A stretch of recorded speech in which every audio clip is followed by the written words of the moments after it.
We're up. It's doing its Sweet. thing. We're thinging. Do it I'm singy. thinking it's. What are you thinking? Oh, is it show? Doing the It is singy. show 56, right? Yeah. I got that right. So far, I'm batting 1,000 for the first minute and a half of the show. Oh man. But you know what I don't have, right? Chat. Yeah, okay. It's coming though. Get that chat rolling. Oh, it just started pouring. So much for your launch. Poing. Started poing. So much for your launch, SpaceX. So much for that launch. That is toast. Pwned. Yep. Oh, the good old Harris Harris music. Yep. All right.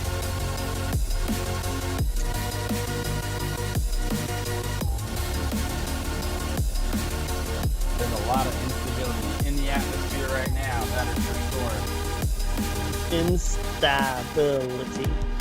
Some new graphics for everybody. Look at that. That's a sweet graphic. Yep. It's got the Earth. We're taking on the world. That's right. I don't know if we're taking on the world. I just said that. Not really. Not really. Just, you know. Sorry, not sorry kind of thing. Figuratively. Probably a good choice, but yeah. Yep. As the rain. Well, I guess there's gonna be no sonic boom. Doesn't come back now. Yeah. Ba-boom. We like. I mean, if it doesn't go up. The cars that go boom. Ba-da-ba-boom.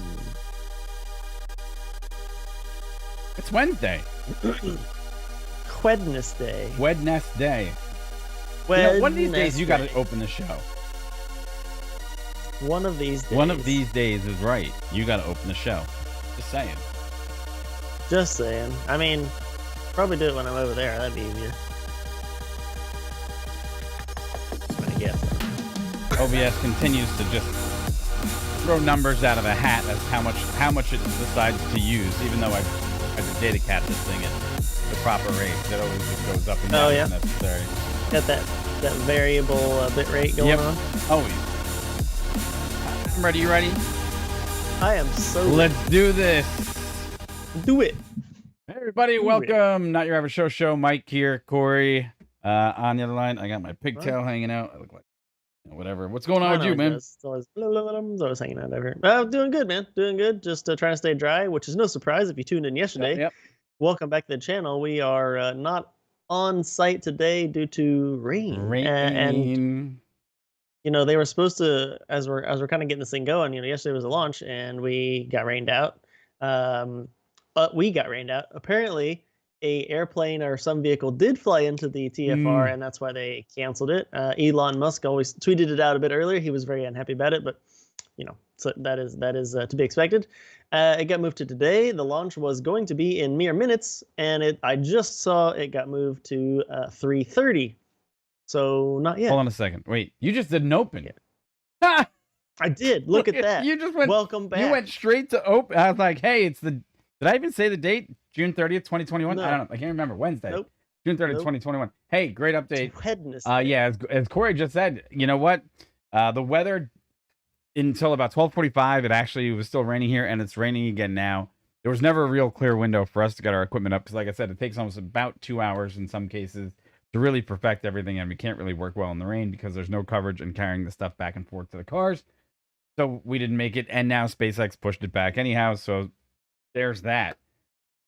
There is that. But we appreciate all the turnout yesterday, and I don't know when the next launch is going to be. If this one doesn't go, maybe we'll be back out there tomorrow. I don't know, but yeah, I don't know. But we'll do see. have a lot to talk to you guys about. We're going to talk about Volvo going full EV. They have committed themselves now to an EV program that sees them taking it to the future and not stopping. That's one thing. Another thing that we're going to take a look at today is Aviation has got their Alice, which is basically they're going to be 440 nautical mile commuter aircraft, which is I think about 9 passengers. We're going to take a look at that. And then finally, at the end of this episode, we're going to be talking about accidents will happen. An unfortunate air tractor hits a tower, but the reason why it hits this windmill tower is because, well, something that's going to be part of aviation for a long time, and it kind of goes back into the conversation we had yesterday about what type of systems will be used for augmentation of reality and system guidance for everything else for pilots on board, whether it be visual, whether it be lidar, whether it be something else, because as aviation has proven time and time and time again, it really doesn't make a difference. But even in daily life, accidents will happen, and as much as you want to try and prevent them, threat and error management tells us that they're going to be there. So another part of information to talk about. But yeah, hey, there is some other stuff. If you guys didn't see, and I'm surprised Corey didn't say anything about it, because I did put up a small excerpt yesterday from the original video of Corey saving the day by putting the other canopy up over the equipment as the rain started to come down, which I thought was kind of funny. Yeah, yes, thanks for highlighting it. It was very much appreciated.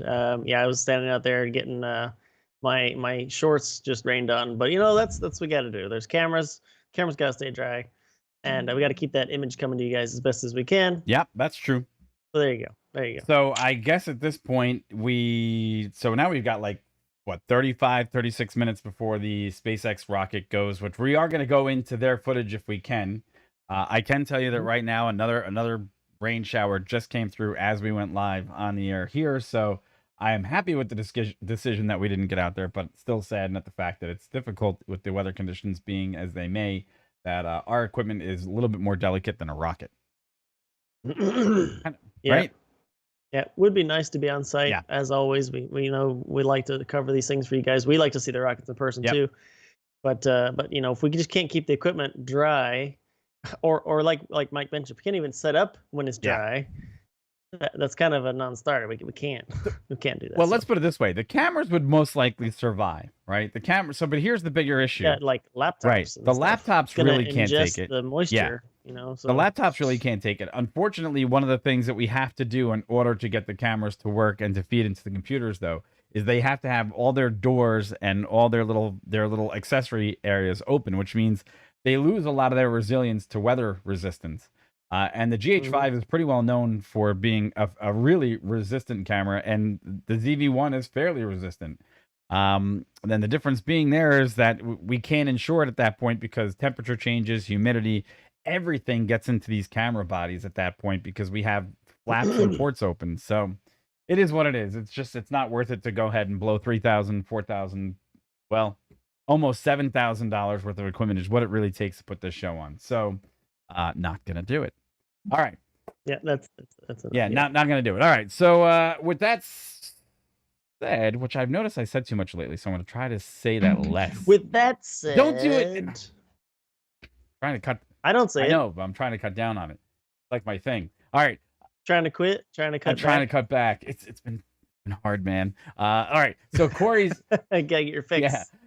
Corey is gonna take us on a small journey here. Back into the world of Volvo, talking about the fact that it seems like they've got their electric future planned out for them. So here's Corey to take the floor on their future. Yep. Hey, welcome. Good to see you. The next thing we'll go to is from Electrek, and that comes. It's a story about the Swedish car manufacturer Volvo, and basically it says Volvo previews its all-electric future using its concept Recharge EV, and the Recharge. The name is the Recharge. It's Recharge. So you'll remember just yesterday, I think we covered another thing about Volvo right at the end of the show. And we were talking about some of their systems on board. And this is actually something a little bit different. It's a different article, with different stuff in it. But basically, it just says that the Volvo is basically going all in with that and say they committing to being 100% electric by 2030. And they're kind of showcasing this a bit with their concept car, the Recharge. And this article is from today, so just hot off the press as it would be. And basically, it's saying that right now their goal is to electrify half of its vehicles by 2025, 100% of those by 2030, of course. This car is pretty cool. I don't know if Mike, if you want to show. It's going. Yeah, the video playing. Cool. Yeah, it's a 3D animation there, kind of around the car. You can see it's got suicide doors in the back, so it's a little bit of something to just note, a little bit different feature. But one thing they're going in here with is going what some other manufacturers have done and taken note of as well, that as we move to fully electric vehicles and the manufacturers look to utilize their technology in different platforms rather than just one vehicle. They want to kind of unify the technology in all their lineup. So they're going with flat bottom cars because again, we're not worried about transmissions anymore.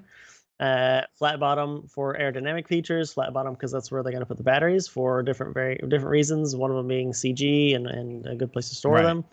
And they can actually some of the manufacturers also making it so that the batteries themselves, whether the components they're packaged in or the battery cells themselves, also offer some rigidity. So further integrating the storage capacity into the actual car itself, and not just having it be kind of just extra weight. Right.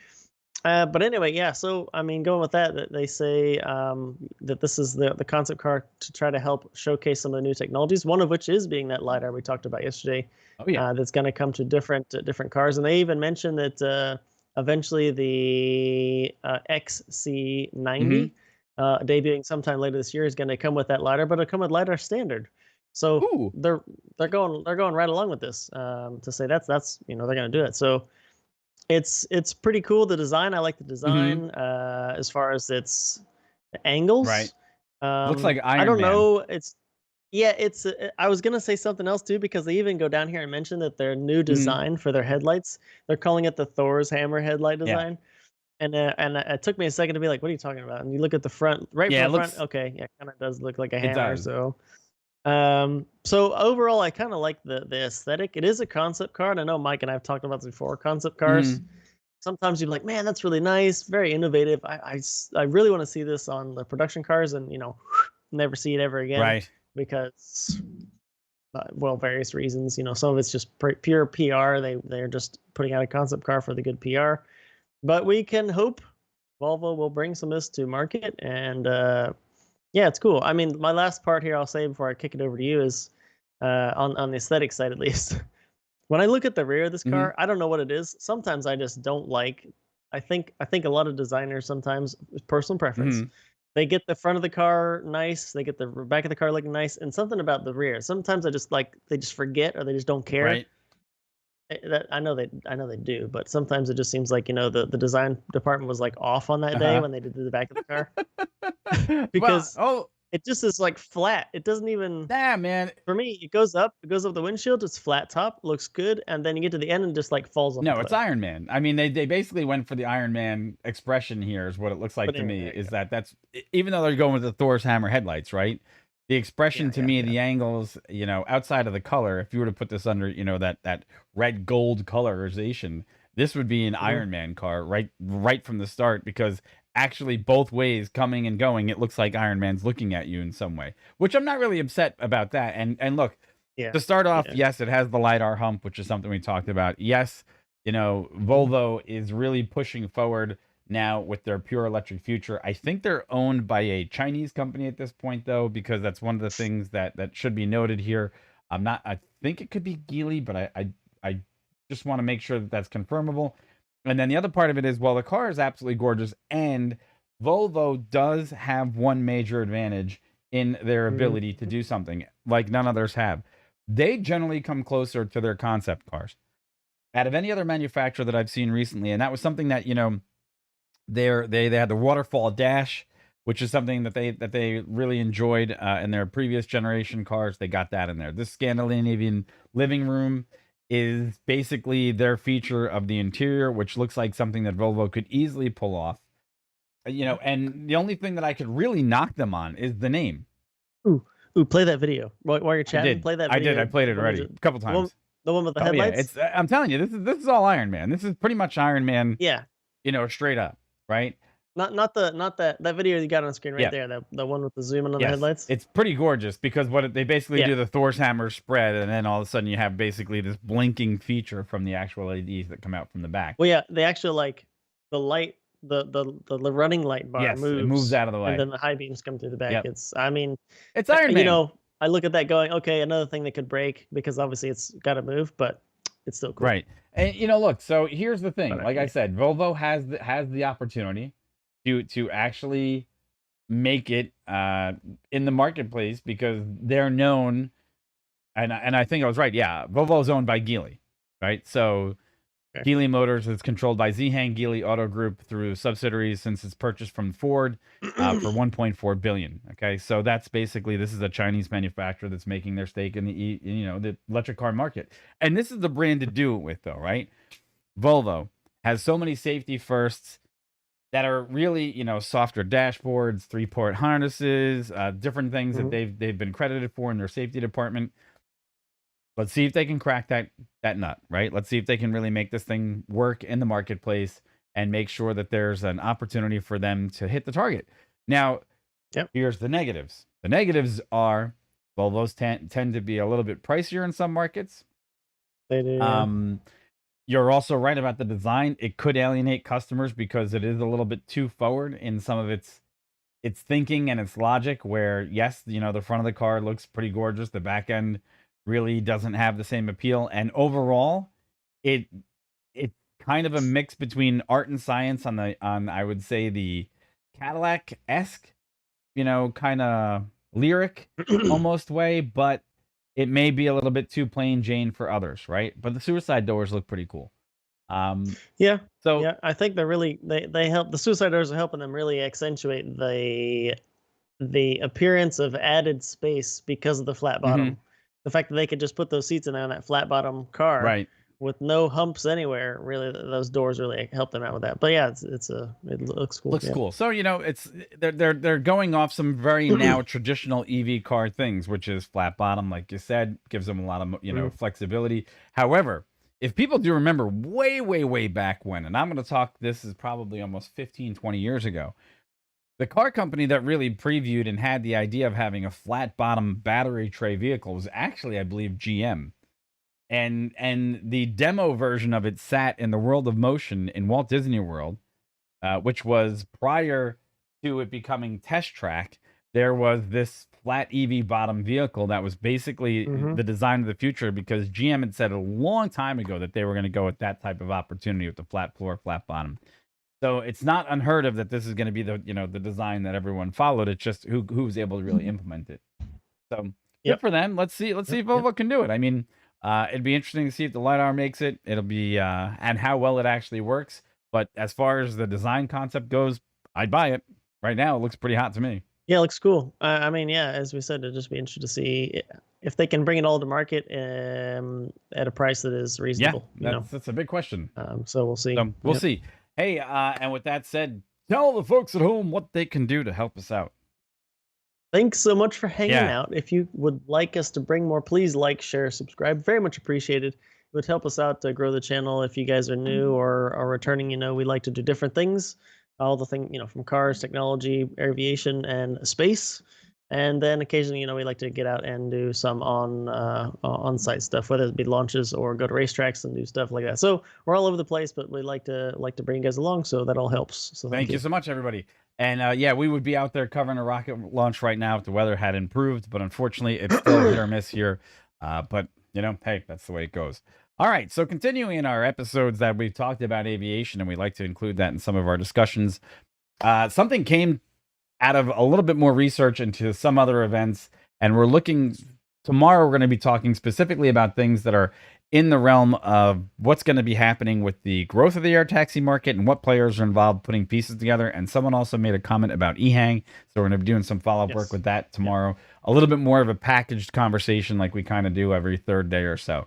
But anyhow, in that research came up a player in the commuter air electric market, which really hasn't developed yet, which is Eviation and their Alice, their commuter 2024. And this thing, I gotta say, it's actually fairly pretty, but it's an oddball design. And what I mean by that is, I don't mean to knock it, but right now they're saying it's 9 passengers, 220 knots capable, and a 440 knot nautical mile range. And it looks like it's got a service ceiling of about 37,000 feet. Although when you take a look inside the cabin of this thing, it looks like it's Mhm. been kind of rounded out, more jelly bean shape. It does have a very luxurious interior. It's only a 1x1 with a center aisle.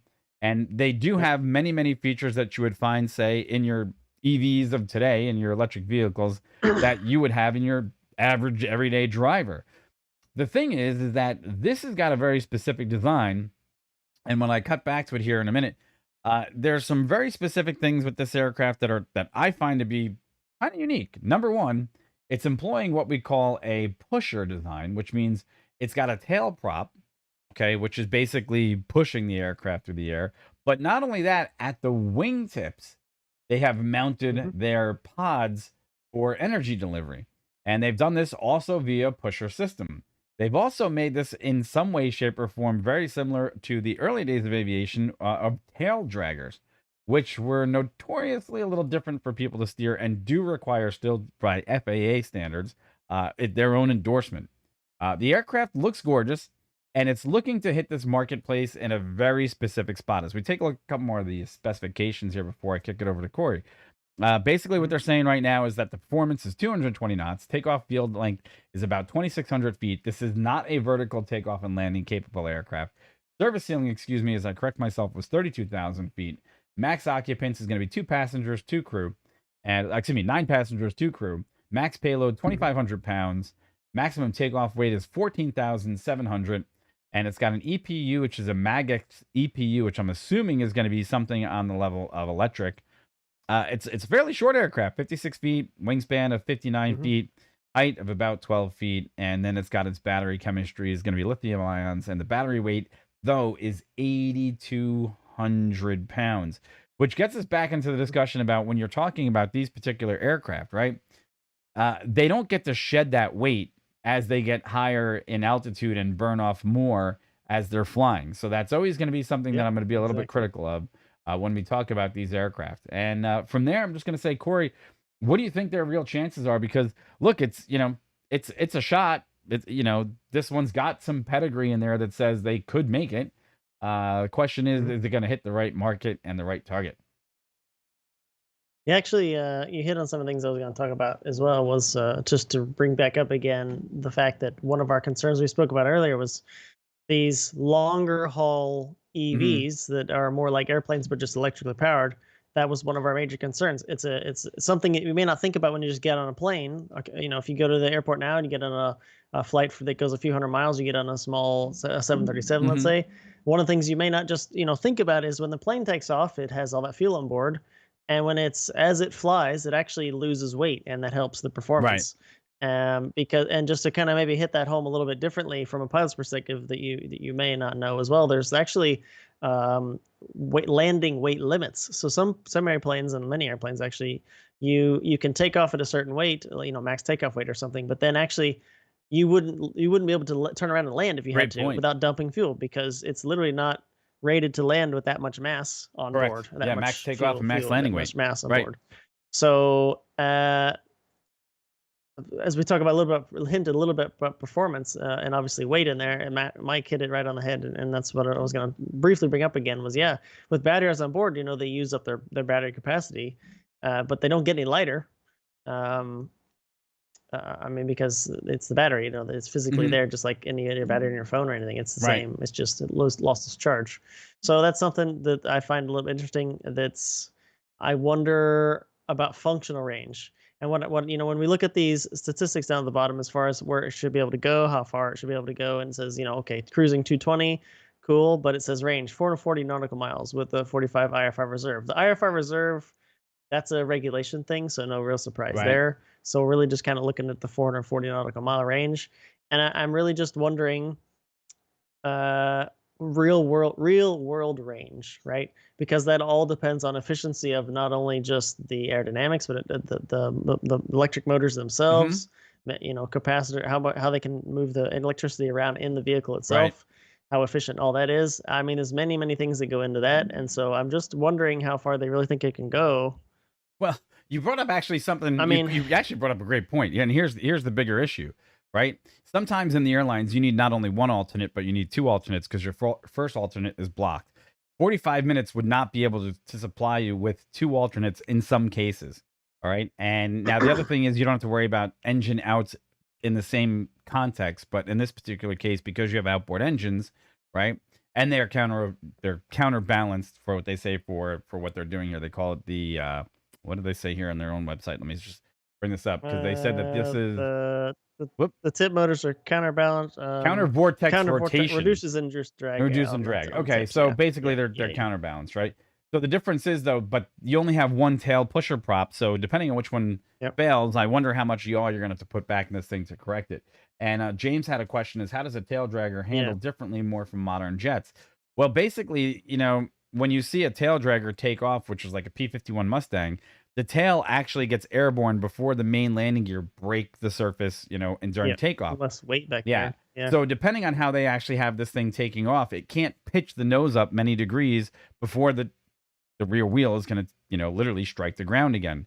So I wonder what its pitch up is when it's sitting on the ground. It looks like it's pitched it up does. here in the picture, but I don't It know if does. that's So basically that pitch angle really has a lot of question marks in it because that's going to change their angle of attack of the wings. That's going to change how the flight dynamics are and climb out. It looks like a well thought out piece. I'm sure they've put all that together in a wind tunnel. I'm just curious as to how it's going to handle. It's got two wheels in the back. I wonder if they compress when this thing takes off a little bit to give you that extra bit of cushion. But it looks beautiful. Right? It looks beautiful. But yeah. I mean, it is just, again, as you're talking about, kind of just this graphic we have at the top. Also because, if the plane, I mean, if it pitches up much when you take off and the tail is still relatively close to the ground, you got that pusher back there that in the image looks like it's almost close to the it ground. does look like it's really close to the ground. Let's see if we can zoom in here. But again, it's just an image, we know. But I'm just curious to see, literally what it would actually do. And look, there's a lot of things that go into these aircraft, right? So we don't know all the specifications of them yet. We don't know what's going to be out there and what their challenges are for how they're going to make this thing come to marketplace, right? That's for sure. And everything else that we say is speculation. I'm sure they've got workarounds in other areas, but my biggest thing is 9 passengers is great. 440 nautical miles is questionable because weather changes en route sometimes. Sometimes weather is unanticipated and unexpected. So you might not have had to use a certain amount of reserve, and then you find out, man, that 45 minutes isn't going to get you where you need to be. And 220 knots at 45 minutes gives you an effectively, I'd say, with flying approaches, only about 120 nautical miles from your destination airport, which that doesn't mean the weather is going to change appreciably over that distance. What we always had in a jet was, hey, if the weather was bad at our destination, 1 hour's flying time, we could be 425 miles away from that place, usually outside of any banding of weather that would be located in the area, right? So they're going to find that there's different challenges inside this marketplace that they're going to have to hit. And ironically, it's funny to me, this picture, it looks like that's Denver. If I'm not mistaken, that is Denver International Airport, because I know that place fondly. Anyhow, so yeah, let's see if they can do it. Like we say with everything, take it with a grain of salt that we want them all to succeed, but we know that there's challenges for everything in the marketplace. They do have a beautiful designed aircraft. The cabin's gorgeous. Let's see if there's a market that can really use a 400 nautical mile aircraft at 220 knots. So. Yeah, and I'm wondering, and just lastly on my end, it reminds me of a different pusher that's kind of in development too. The Solera 500L, developed by Auto Aviation. I don't have the link just up, and I got it. Oh, I got it. But basically, yeah, it's just a pusher. And the thing I guess I'll say about that is that pusher they have there is petrol. Yes. It's a giant V8 in there. So it's the red engine. I'm trying to remember Auto what they Aviation, correct? Yeah. Auto Aviation. Yeah. The red A03 liquid cooled V12. But it's basically a 550 horsepower Jet A or biodiesel engine, of course. But they're claiming obviously really good laminar flow because of the way the design. It's intriguing, but that's another what I'm really getting at that too is looking at the visibility from the cockpit. Look at the shape of the cockpit. I don't know, you're not going to see a whole lot out the front of that thing when you're coming down to land. At the floor? You don't have, I mean, okay, so I will say this. Anybody that's ever flown a Cessna, yeah, it looks like Cessna's got great visibility, out the front. Or if you're in a Cherokee, the same thing, right? The window designs are relatively the same. Although when you come in to land a Cessna, you're looking at, most of the time, you're looking at pizza pies out the corner of your eyes, trying to figure out how you're actually positioned over the runway and what your height is. So that's why people in Cessnas, they have a tough time in crosswind setting them down. They're a little bit more difficult than people think. So, yeah, I get where you're coming from, though. I mean, we'll see. We'll see. I'm sure. I'm see. sure that's maybe the seats are augmented in a way where you get better visibility. But Trying to remember people fit in this thing. But don't know yeah, yet. anyway. Yeah. Hey, but now that's another one that we have to pay attention to. So we'll probably have to throw that on the list of others. And to mention again, we are going to get into e-hang as well for someone that left a comment recently. So hey, like, subscribe, follow. We got more information to bring to you, and we're going to go into finally a last discussion here about something a little different. But like, subscribe, and follow us, please, and help support the channel, because every little bit helps. So with that, we have to move on to basically something that comes in, and I'm just going to introduce this as a general topic, because Corey and I, we have very similar backgrounds. We worked together for a long time flying helicopters. He was chief pilot. I was training captain. And basically, we had to do different briefs at different times on what happens in the actual aviation industry and why there happens to be so many incidents. And when that takes place, we used to go into what's basically threat and error management. And, I'll let Corey speak a little bit more about threat and error management and what it means in the marketplace. But what it basically comes down to at some level is that accidents happen. And Corey can maybe speak on that a little bit more. Sure. Yeah. So just before I get started with this, I will note, Mike, that the SpaceX feed is live. So we'll just keep track of that. They're live. They're claiming they have, well, I mean, it's roughly 9 minutes. So still looks like it's fueled out there. But we can cover that. We can cover this in 9 minutes. Yeah, but yeah, so going along with this, it comes from, it just is a quick article about an ag pilot. Basically, he's an ag pilot in an air tractor. So still an airplane, but they use him for spraying. And this guy was doing some flying near Kansas, spraying some fields, and he was he had some familiarity with the area, but he was looking around and he was taking quick note of a shed in particular and some electrical wires that he knew were in the area. And he had done, I think it says 3 passes, and on the next pass, he actually struck the right wing on a windmill tower that he did not notice, did not see. And it obviously damages wing, and he ended up he was already quite low, so he ended up just being able to set the thing down basically right after that. But it did appear he was going to have some issues either way. If he was at altitude, it would have been probably a different story.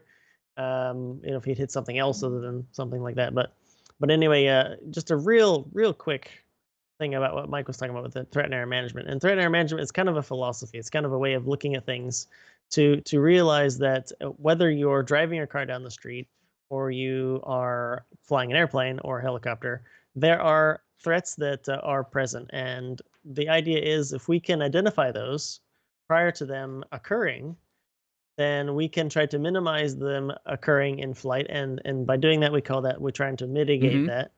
And you try to mitigate that down to a level where you can accept the operation and you can still perform it safely, right? So there's always risks. Whether in your airlines, you go to the airport and you want to take off or take a ride and go somewhere to see some family, the pilots are thinking about everything from all the maintenance been done on the aircraft to the weather to birds to possibly even things in the cockpit, such as how well rested they are themselves, if they have any personal problems that are going on that they would find difficult to concentrate and perform safely the job that they are doing for you as the passenger. So there's things going on there, and so going along with it, threat and error management, again, we're trying to mitigate those threats down to a level where we can accept that operation. And errors are a bit different. They're things that you would maybe error is kind of something, an action you take, or an inaction, actually, an action or inaction that is improper for whether the time it is, or you pressed the wrong button, right? You thought you're pressing the lights and you hit something else in the cockpit, something else like that. So kind of go along with this guy here, that the ag pilot that I'm just taking a look at the time here for the launch. Yep. He looks like and we're just kind of armchair looking at this real quick, right? And one thing we used to do as well when Mike and I were working together, and that would brief students or other instructors or whatever, we like to say, try not to jump to conclusions. Try to wait for the report to come out, and then try to use the report to learn from things and improve your own operation, right? We're not out here to take away the wrong lessons, and we're not out here to poke fun at people's operations where they maybe didn't do something right or anything like that. It's all trying to be a learning experience. So that's really why we even have this on the screen for you guys. So, and And it's to say one thing really that, he appears that he was trying to mitigate risk by looking at ground obstacles in his area of And then operation. hit. But he neglected, yeah, he hit a different one he wasn't looking at. And Mike can maybe talk a little more about, what, he didn't think he saw it because it was blending in Well, the sky and that's where I want whatnot, to go. So some of these threats are yeah. internal, some of these threats are external, right? And so how they develop and what happens in the actual systematic breakdown to an incident or an accident.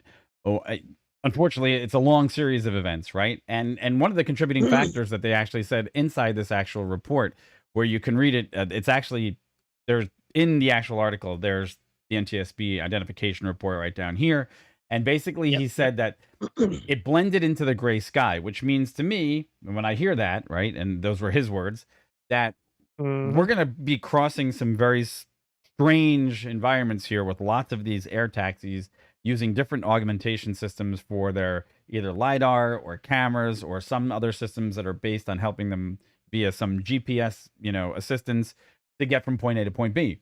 But good old fashioned vision sometimes still will elude you because there's things called flat light. Flat light basically happens in an environment where you have a low level of haze, you have just the right amount of sunlight, and the entire horizon seems to blend in seamlessly with the sky and the ground. And on top of that, you're about 2,000 feet, and any obstacle that's in front of you is going to be virtually invisible. And it's disorientating, and there's lots and lots of, I'd say, aviation incidents and accidents that mention flat light. However, when we also erect high obstacles that are actually painted the same color as the sky, incidents like this are going to happen. And I'm afraid that people aren't paying attention enough to the fact that they will happen at a greater frequency, because the more windmills we put up, the more we should probably consider painting them a different color, the more that we're going to have low-level operations to the ground with these air taxis and different implementations of UAVs that are going to do these types of jobs that are going to be in close proximity to these particular structures. Accidents will happen. And unfortunately, I'm trying to find weather for you, but I can't see it in here. All I see is it was 11:41 a.m. So in any case, what the situation that we're just basically getting as, we're starting to lay the foundation of some of the other topics that we're going to talk about here on the channel, which is safety. And we're going to start delving into next week probably some more stuff about drones, because the FAA is changing some of their drone regulations as we speak. And we're going to start going a little bit deeper into some of the air taxi market challenges that we mentioned earlier, which is basically how are they going to get these things to fly? So with that said, and I said it again, damn it, we're going to have to cut this conversation short because we're just about 3 minutes away from a SpaceX launch. So we're going to go ahead and we're going to cut over to their footage, because unfortunately we would have been set up for this, but we couldn't.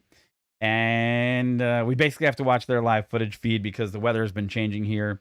And we're going to see if this thing goes off. But also the other part of it is hopefully we'll be able to catch some sonic booms on here. So let's go ahead and we'll bring up SpaceX's feed. And there it is. We are live with the SpaceX feed. Yep. Yeah, I'm getting rained on now, actually. Yeah, it's coming down pretty hard now here. So right now, actually, if I look out the window just over the launch area, it looks like it's brightened up a little bit. But there is still stray showers between us and the launch pads. So that's for sure. Yep. So strong back is retracted. That's those like pinchers you see that hold the rocket safely in place. They're actually part of the whole structure that moves from where they stack it out to the pad, and that's retracted. So that's a good sign. And yeah, we're nearly there. It's supposed to go off at 3:31. So with a little bit of delay, this might be slightly delayed, but yeah, 3:31 is the launch planned launch time. And also, just to stress, that's a reused cone, so that now we can see very clearly that it's actually not frost on top, but the bottom underneath, all that condensation and all that wisping, that is actually precip that forms on the side of the rocket as it gets colder, as the compressed fuel goes in the body of the aircraft, and as a result, it freezes what's on the side of it, which is kind of cool. Kind of like your air conditioner. Yep. Yeah.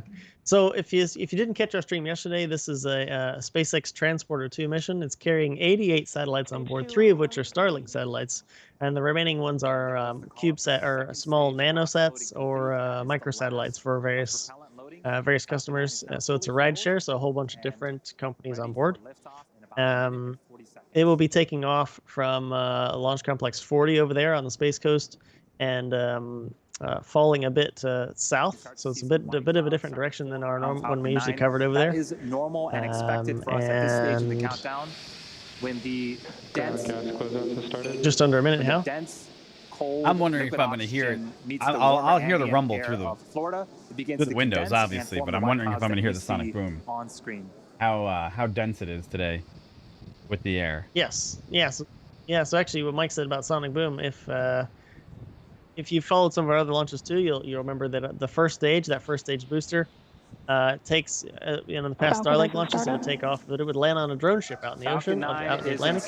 This one, as Mike's saying, yeah, it's actually going to come back to a pad, not the same exact pad, but to a pad out there as well. So yeah, Mike may hear the sonic boom on his end of its return. All right, just 41 seconds away. Yeah, refresh. I got 10 seconds. Go for launch.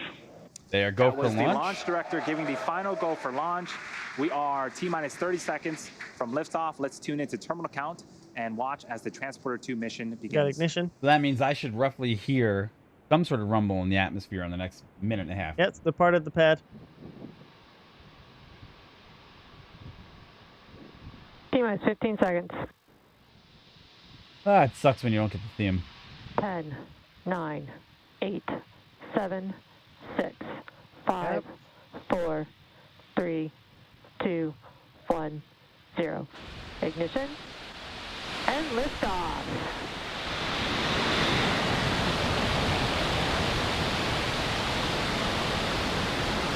Actually, I'm further west than Mike, and I can see them from where I live. But it's so rainy, I would not get outside. Give me 1 second.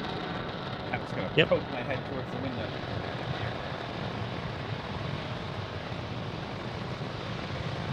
Oh, I can hear it. First stage chamber pressure is nominal. Yep, it's rumbling.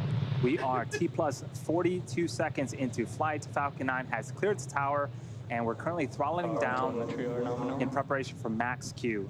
That should be coming up in about 20 seconds. Max Q is where the vehicle will experience the highest amount of aerodynamic pressures. Not the loudest, though, because there's a lot of upper-level clouds blocking the sound.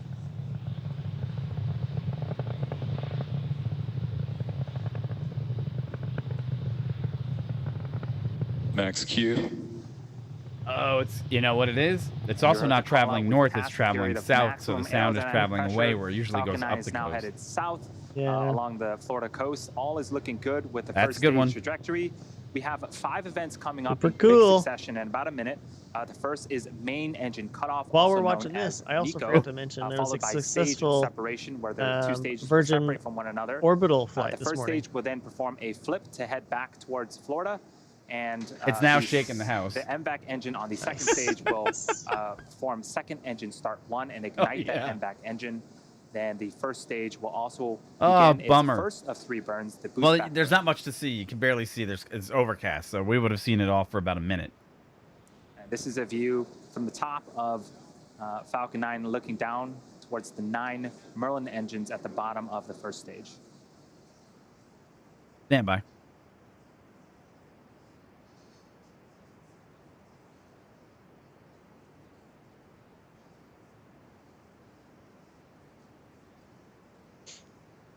Looking good. Second stage is started up. Confirmed. First stage is turning around, so that Falcon 9 booster is flipped around. Now it's going to come back towards the Kennedy Space Center. It's going to land out there on one of SpaceX's pads. Yeah, it's totally obscured. There's no And opportunity there for you, visual. Saw on screen we had successful stage separation. The first stage started performing its flip maneuver. But I am encouraged at the fact that I boost should back hear the burn, sonic boom. Should be ending in about 25 seconds. Yep. Although it's still rumbling. I can still hear the rumble. But yeah, we just saw the rocket maybe for about a minute and a half. That would be about it. You can see Maybe. the grid fins deploying on the first stage. Yep.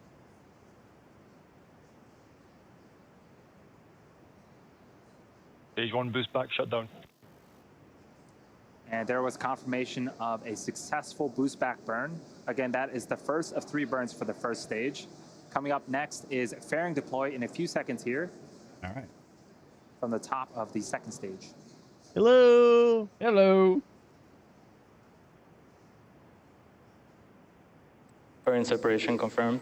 So watching these rockets come back and land is super cool. I know Mike and I were on site And the off first time they come the landed 2 burn the halves, heavies, and they have and 2 of them separated came and down at the same fallen time and landed away near from the near vehicle, at the same exposing time. The 88 spacecraft That to the was vacuum of so space. cool. As a reminder, the recovery vessel So that's another HOS reason we Briarwood try to go will out be there and do attempting to these recover launches the for fairing you in halves person today when we from the can, water. is because watching the rockets when they obviously take off is super cool, but when they are able to return back and actually land there and you can get that on film, and 20 seconds into it's flight, we have a couple of really views on something to screen. see On the right-hand in side person is a if you view ever of get our the second chance. It's stage very Merlin vacuum very cool. engine, So also known as the MVAC engine. It's currently in the All right, first so I can of actually 2 still hear MVAC the burns. the This way this burn one should has last took for, off, until way the it way it T+8 launched. minute I can and actually 24 still hear second the mark. rumbles About another 4 because of minutes the way that left it's on this gone burn. closer to the coast. So I can still hear the booster going. stage 2, And, yeah. The Yep. next milestone will be for the first stage to perform its Yeah, entry James, it burn. would be That's very what cool you're to see seeing one on the land. Yeah, left-hand if side you of ever the get the screen. chance, Falcon 9 needs to execute an entry burn to slow I mean, if itself you've down lived before around hitting here the or dense kept track of it parts enough, the you know, atmosphere. And plans without this change burn, relying on if the you're in town atmosphere for a alone to launch, slow and it could Falcon very 9 well be down scrubbed and would put moved to 2 weeks unnecessary later strain for on different the rocket. reasons. Vehicles But if you ever get the nominal chance to see one and it trajectory. lands, it's really worth it. The call out for a nominal Yeah, so I can trajectory is still looking great clearly so hear far the on rumble, Transporter 2 mission. which If is you way if longer you're than ever normal. trying to come back, try to plan your visit around like a heavy launch. Mm-hmm.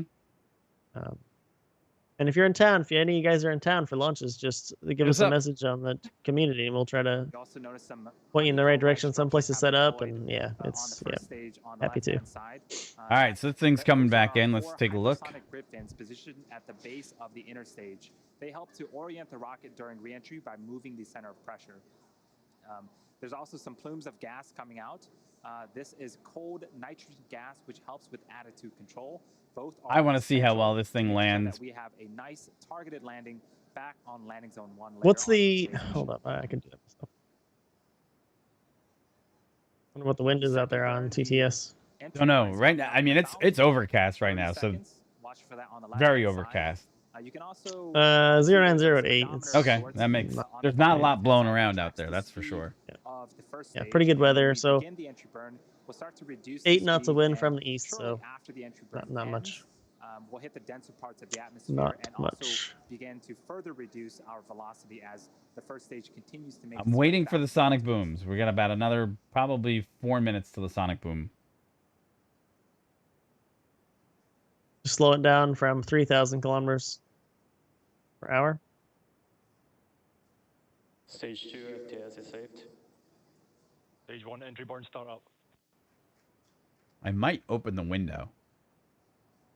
There's the call out, and you can Fairly see on soon. screen There's the 3 other burn. engines have relit. At 23 Currently slowing kilometers, down the dude. So it's first not stage. much. This burn is expected to last for another 15 seconds or so. What's the 23 kilometers? Vehicle on a nominal trajectory. Stage 1's at 14 kilometers right now. Maybe that's why I'm still hearing it. Stage 1 entry burn shut down. It's coming down. Like it's 10 kilometers now. And successful completion of our second of Oh, 3 look at that burns. view, dude. Yep. Wow, that's It's so cool. As I IFR. mentioned earlier, we are going to be attempting to recover the booster for an 8th time back on land at landing zone 1. The first Stage 1 stage FTS is saved. has one more burn left, the landing burn. It begins just before we touch down and provides the booster with a soft descent before we land. At the same time, Falcon lands. Let's see the we are landing legs expecting deploy. sequel Yep. 1 of our second stage. That's second 2 engine kilometers cutoff. and slowing down. And shortly after that, we'll be 1.5. I should get a boom here. And you can see the Stage 1 Florida entry transonic. coast and landing I heard zone it. 1 are approaching on the left-hand side of the screen as this booster makes its attempt to land for an 8th time. Oh, let's see. This is a great shot of the first stage down with its Done. landing burn. Stage 2 internal guidance. I didn't get the boom yet. Done. Landed. There it is. Got the sonic boom. There you Stage go. 1. Landing like That's the 8th successful landing for that booster. Wow. Good for them. That was as smooth as I'd seen it. Pretty We much had right in the middle of that phenomenal thing. shots all the way through the There's the landing. boom. You heard Yep. the sonic booms. This There you booster go. has landed for the 8th time. Super That is cool. the Cool. 9th recovery of an orbital class rocket. They did it. Super cool. Yep. All right. Well, Yep. good for them. That's pretty much it for that. They won't deploy the satellites for after. They're gonna have to do a coast phase. I think they said There- about 15 minutes for a Oh! coast phase. So Second sonic boom. It must have echoed through. Yeah, dude. That's nice. It was a reverb. Excellent. So that was pretty cool. Awesome. Sorry, I didn't mean to Sweet. cut you off. Yeah. No, it's good. Yeah, it's good. Yeah. And now I'm Cool. hearing the rumbles of the last stage burn just as it landed. So took a little time for the sound to get here. Hey, there you go. That's a rocket launch for you. So they made it. I wish we had our equipment set up. It would have been nice, but again, we would have only seen just seconds of the rocket before it disappeared into the clouds because it's overcast here. But nice to see that they made it successfully back to to land. So great. All right, I'm done. You done? I'm done. It was good. Yeah, I'm done. Good man. lunch. It's good. Hey, Good time. everybody, thanks for tuning in again. We appreciate it. We got so much more to talk to you guys about tomorrow. We'll be bringing you a full show, and we look forward to talking with you again tomorrow. So everybody take care and have a great day. Take it easy. Stay safe. Catch you tomorrow. Be well. Later. Bye. Bye. Take it easy. Whee! Oh, now we're waiting for Harris. We're waiting for dude. So honestly, the first ones that I heard, the first sonic booms were actually in the earpiece, and I thought that was all I was going to hear. Surprise, surprise. Okay. Yeah, because that's the only ones I heard, obviously. Right. Your feed was a little bit ahead of mine. Interesting. Well, that was fun. Interesting. Yeah, it was good times. Thanks everybody for tuning Always in. good to see you. We'll see you soon. Take care, everybody.